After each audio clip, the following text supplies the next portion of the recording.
و اینجا مرمایی های وطنی نگهداری میشه. مرمایی هایی که در ولایت کندوز از شهرت خاص برخوردار است و حاج قاری صاحب امروز خواسته که دیگه یک مرمایی خوری کنه به افتخار باران.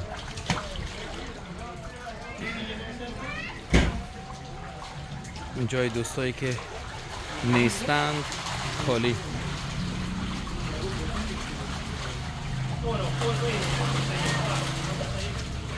و قرار است که این ماهی ها هم همراه دست بگیره این بچه.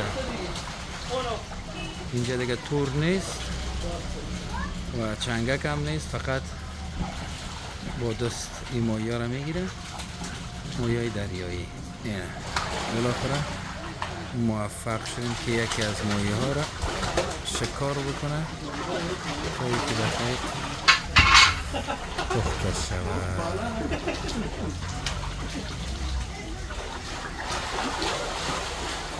ماهی مقصود ما گرفته شد. باز هم جای دوستایی که نیستند خالی. انشالله کندوز آمدن جبران خواهیم کرد ما واجه قاری صاحب. قاری صاحب کسایی که نیستند دیگه انشالله کندوز آمدن جبران میکنی براشون؟ 100%؟ انشالله. تشکر. ماهی در خدمتشان. این کدام نوع ماهی است؟ مار ماهی؟ تشکر. خار نداره. خواه ماهی که خار نداره. سلامت قاری صاحب، تشکر. بیخار لقم است اما اونا با ذائقه قدر بالا نداره.